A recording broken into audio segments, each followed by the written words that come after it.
शरीफ ज़ादियों के दुख और अंदेशे तवाइफ ज़ादियों से बड़े होते हैं। मुझे हमेशा मंटू साहब से गिला रहा। मैंने मंटू को बहुत पढ़ा, जाना, लेकिन एक गिला रहेगा। मंटू ने बहुत लिखा तवाइफ के बारे में, लेकिन खुदा की वली औरत शरीफ ज़ादी के बारे में नहीं लिखा। इस औरत के बारे में न जाने क्यों नहीं लिखा, जिसका दिल महबूब के कदमों में लेटने को करता था। वो तमाम उम्र उसके संग गुजारना चाहती थी, लेकिन वो एक लम्हा भी मनपसंद शख्स की कुर्बत ना पा सकी, क्योंकि इसे अपनी पारसाई का बोझ उठाना था या मुआशरे की बर्बरियत और जुल्म को सहना था। वो मुआशरा जो किसी कुत्ते से तो शादी कर देगा, सड़क चलते कुत्ते से, लेकिन कभी भी मनपसंद शख्स को कबूल नहीं करेगा। वो मनपसंद जो उस औरत के रूह को तार तार करता है। और मंटू ने ऐसी औरत के बारे में लिखा भी नहीं। मंटू ने इस औरत का दुख नहीं लिखा जिसका शौहर घर में और घर से बाहर अपनी मनपसंद औरत से जब चाहे मिल सकता है, जब चाहे उसके पास जा सकता है, लेकिन वो औरत जो किसी से मोहब्बत करती थी उसको छू गई, जिसको मैं वली कहता, और तहज्जुद के सजदों में गिड़गिड़ा कर जहां उसके दिल से निकलने की दुआ मांगती रही, वही अपने शौहर और अपने बच्चों की भी वफादार रही।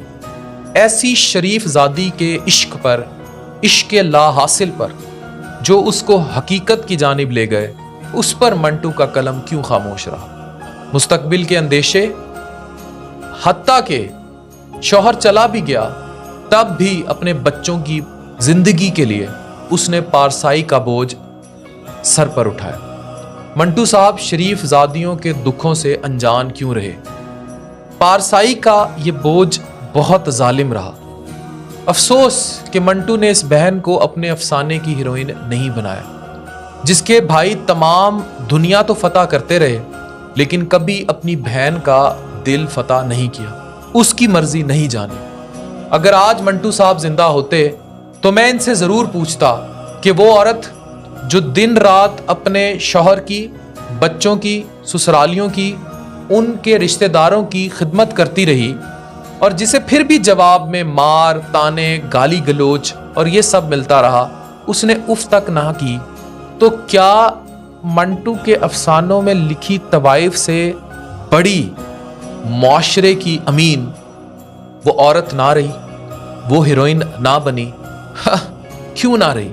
वो भरी जवानी में बेवा हो गई, तब भी अपने बच्चों की खातिर पारसाई का बोझ उठाए रखा, वली बनी रही खुदा की। लाहासिल इश्क के तसलसल में हकीकत की मुतलाशी रही। मैं फिर कहूंगा, शरीफ ज़ादियों के दुख और अंदेशे तवाइफ ज़ादियों से बड़े होते हैं। ये तहज्जुद के सजदों में रोती हैं, गिड़गिड़ा कर रोती हैं, तड़पती हैं, जितना तड़प सकती हैं तड़पती हैं, लेकिन दुआ मांगती हैं तो उस शख्स और उसकी औलाद के लिए जिससे इनको मुआशरे ने बांध दिया था। उसने एक नापसंद शख्स की खातिर अपनी जिंदगी कुर्बान कर दी और राहों में भटकता रहा उसका दिल, और उसकी रूह उठाए उसका मनपसंद शख्स।